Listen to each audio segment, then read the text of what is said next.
Hi எல்லோருக்கும் வணக்கம். Big boss season 9 தமிழ். ஸோ இந்த வீடியோவில் பார்வதிக்கு எதிராக ஒட்டுமொத்த பிக் பாஸ் வீடும் திரும்புது அப்படிங்கிறத நம்ம சொல்லியிருந்தோம்.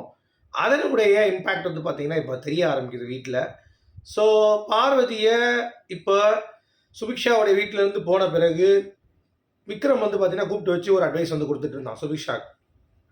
அதுலேருந்து அவங்க தம்பி வந்து சொல்லிட்டு போயிட்டான், பார்வதி வந்து ரொம்ப கெட்டவ, நல்லவெல்லாம் கிடையாது அப்படின்ற மாதிரி என்னை வந்து இப்படி ஒரு மாதிரி பண்ணியிருக்கா, அவளை மாதிரி நீ போல்டாக விளையாடு அப்படின்னு சொன்ன உடனே விக்ரம் என்ன பண்ணுறான், சரி ஓகே இப்போ 2 விஷயம் பண்ணலாம். ஒன்று, நீ அவளை போய் ஸ்ட்ரைட்டாக அட்டாக் பண்ணு, நான் உனக்கு வந்து கூட நிற்கிறேன், நம்ம 2 பேரும் வந்து அட்டாக் பண்ணலான்ற மாதிரி பேசிகிட்டு இருக்கான்.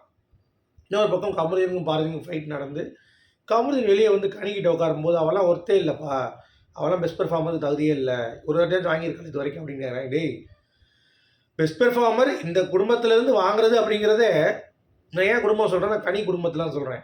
ஏன்னா கொடுக்க மாட்டாங்க, அவங்களுக்குள்ளே கொடுத்துப்பாங்க கரெக்டாக. ஸோ அப்படி இருக்கும்போது எப்படி வாங்க முடியும் அப்படின்ற ஒரு அடிப்படை அறிவு கூட கமருதீன்கிட்ட இல்லாமல் பக்கத்தில் உட்காந்து பாரதியை பற்றி என்ன பேசுகிறான் அப்படின்றத கேட்டுட்டு இருக்கான். அவனை சொல்கிறான், நம்ம இத்தனை வாரத்தில் ஒரு தடவை கூட வாங்கினது கிடையாது அவ அப்படின்ட்டு. அது ஏன்னு நீ யோசிக்க மாட்டியா? அதனால தான் சொல்கிறேன், மெச்சூரிட்டி இல்லை கமருதீனுக்கு இந்த கேம் ஆடுவதற்கு. ஆனால் இவர் சாஃப்ட்வேரில் எப்படி தான் சம்பளம் வாங்கினார் இந்த 2 லட்ச ரூபாய்க்கு அப்படிங்கிறது ஒரு பக்கம் வந்து புரியாத புதிராக இருக்குது. கனியெல்லாம் 3வது 4வது வாரத்திலே வெளியே போக வேண்டிய ஆள் டிக்கெட்டு. இவ்வளோ தூரம் வந்து விஜய் டிவி இழுத்துட்டு வந்துட்டு இப்போ டாப் 5 வரை உள்ள தள்ளிட்டான். அவங்களுடைய கேம் பாருங்கள், அவங்க உள்ளே போயிட்டாங்க. அவங்கள நம்பி ஆடினவங்க எல்லாருமே எஃப்ஜே வெளியே போயிட்டான், ரம்யா வெளியே போயிடுச்சு, இந்த வாரம் விக்ரம் போயிடுவான், இந்த அடுத்து சபரி போயிடுவான், அவ்வளோதான் சோழியை முடிச்சு விட்டாங்க. இப்போ எவ்வளோ கேடு கட்டத்தனம் அது.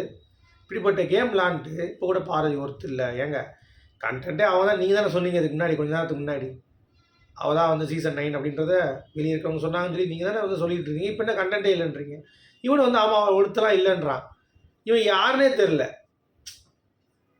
இப்போது பார்வதியை ஒர்க்கே பண்ணல நீ சொன்னால், உனக்கு கேமரா முன்னாடி நீ வேலை பார்க்குறேன்னு சொன்னாலே அவனுக்கு கோவம் வருது இல்லை கமருதீன். அப்போ ஒர்க்கே பண்ணலன்னு சொன்னால் பார்வதிக்கு எவ்வளோ கோவம் வரும்? கொஞ்சமாச்சு யோசிக்கிறாங்க பாருங்களேன். அடுத்து ட்ரிகர் பண்ணலான்ட்டாங்க. ட்ரிகர் பண்ணலான்னா வாங்க அவங்கள போய் ட்ரிகர் பண்ணலான்னு சொல்லிட்டு விக்ரம் வந்து ஒரு பிளானை போடுறான். அட பண்ணாட அப்படின்ற மாதிரி இருந்துச்சு. சரின்னு சொல்லிட்டு இவன் நல்லா ட்ரிகர் பண்ணிவிட்டு, நான் போய் வந்து எக்ஸிக்யூட் பண்ணுறேன், உள்ளே போய் பாத்திரம் கழுவிட்டு இருக்கா போகிறேன், நீ பின்னாடியே வந்து நில்லு, அப்படியே இழு உரண்டை இழுன்றாங்க. பக்கத்தில் லிட்டரலாக 2 பேரும் உட்காந்துக்கிட்டு பாரு அப்படி தாக்கிட்டு இருக்காங்க. நான் என்ன சொல்கிறேன், முடிய போகிற ஸ்டேஜ், இப்போ நீ தாக்கி என்ன பண்ண போகிறீங்க? ஓ மைலேஜ் தேடுறீங்களா? இதில் என்ன பண்ண போகிறீங்க எனக்கு புரியலையே.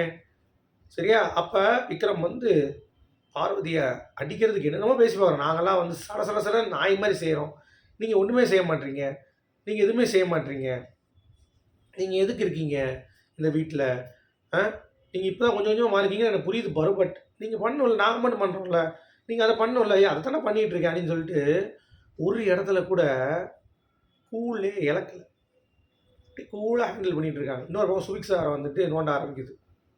ஏன்னா சண்டையை பிக் பண்ண சொல்கிறான்ல, நான் வந்து காலையிலே சொன்னேன் பாத்திரம் கழுவுங்க, நீங்கள் தான் வந்து சொல்லலைன்னு. நான் வினோத்தை சொல்லிட்டேம்மா, நீ வினோத்தை சொல்லிட்டேன், நீ என்கிட்ட சொல்லிக்கலான்றாங்க.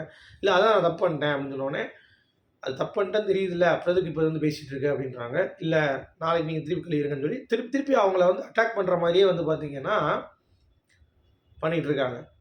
இன்னொரு பக்கம் வந்து ஒரே டார்ச்சர் உள்ளே வந்து பண்ணிகிட்டு இருக்காங்க அப்படிங்கிறது பார்க்க முடியுது. பண்ணிகிட்டு இருக்கும்போதே விக்ரம் ஒரு பக்கம் வந்து பேசுகிறான், இன்னொரு பக்கம் வந்து பார்த்தீங்கன்னா இந்த சைடு வந்து ஒருத்தன் வந்து சுபிக்ஷா வந்து பேசுகிறா, இன்னொரு சைடு அங்கே ஒரு டிஸ்கஷன் போயிட்டுருக்கு, இந்த மாதிரி பார்வதி இது பண்ணணுன்ட்டு. ஸோ இதெல்லாம் ஒழுங்காக போயிட்டுருக்கா. இப்போ எதிராக மாறுற மாதிரி ஒரு சுச்சுவேஷன் வருது. ஸோ ஒருத்தவங்களுக்கு எதிராக கேம் மாறுச்சு அப்படின்னா கண்டிப்பாக வந்து பார்த்தீங்கன்னா அவங்களுக்கு ஒரு லைம் லைட் கிடைக்கும்னு நினைக்கிறேன். கரெக்டு தானே? இந்த சீசன் அப்படி தான் இருந்திருக்கு. ஆனால் இதில் பார்வதி நம்மளால் நம்பவே முடியாது. இப்போ இருக்கிற பார்வதி இப்போ கூட ஒரு ஷார்ட் காட்டினாங்க, என்னென்னா உள்ளே அவன் மட்டும் தனியாக படுத்துருக்கா பெட்டில், அப்படியே ஜூம் அவுட் பண்ணி வெளியே வராங்க, வீடு வரைக்கும் வந்துட்டாங்க, எல்லோரும் உட்காந்துருக்காங்க. புரியுதா? இப்படிலாம் பில்டப்லாம் கொடுக்க முடியுது. ஆனால் டீம் நினைக்கிறது நடக்க மாட்டேங்குதே. இந்த பொண்ணு இப்போ என்ன பண்ணும், ஸ்ட்ரைட்டாக வந்து கமருதீன் சாரிடா நான் தப்பாக பேசிட்டேன் அப்படின்னு சொல்லிட்டு கட்டி பிடிச்சிருவா. அவனும் சரி வா அப்படின்னு சொல்லி கட்டி பிடிச்சிருவான். 2 பேரும் நைட் எல்லாம் பேசிகிட்டு இருப்பாங்க. அப்போ பாரு சப்போர்ட்டர்ஸ் வந்து பார்த்தீங்கன்னா ஒரு நாள் வெளியே உட்காந்து சப்போர்ட் பண்ணிட்டு இருந்தாங்க, எல்லாருக்கும் வந்து மூஞ்சில் கறியை பிடிச்சிருவாங்க. அதனால தான் ரிவ்யூவர்ஸ் யாருமே வந்து பார்த்தீங்கன்னா இந்த சீசனில் ஸ்டாண்ட் எடுக்க முடியல. எல்லாத்துக்கும் இப்படி இது நல்லா இருக்குது, இது நல்லா இருக்குது அப்படின்னு சொல்லி பேசிட்டு போயிடுறோம். புரியுதா உங்களுக்கு? இதுதான் ரீசனே. அதை பார்வதி புரிந்து கொண்டு, வீடு நமக்கு கொஞ்சம் வெளியே போகுது, உள்ளே உட்காந்து ஏதோ யோசிச்சுட்டு இருக்காங்க பெட்ரூம் படுத்துட்டு, இதை அப்படியே யூட்டிலைஸ் பண்ணி டைட்டில் தூக்கணும் அப்படின்றது அவங்களுடைய எண்ணமாக இருக்கணும். அதற்கு ஷட்டில் ஆடணும், வார்த்தையை விட்டுறக்கூடாது, டென்ஷன் ஆகிடக்கூடாது. நீ சொல்கிறியா சொல்லு, நான் அப்படியே சிரிச்சுக்கிட்டே செய்வேன் அப்படின்ற மாதிரி பழைய பார்வதியாக பலம் வருவாங்களா அப்படிங்கிறத வெயிட் பண்ணி தான் பார்க்கணும். ஸோ உங்களுடைய கருத்துக்கள் என்னன்னு சொல்லுங்கள், நீங்கள் என்ன நினைக்கிறீங்கன்ட்டு மீண்டும் சொல்லுங்கள்.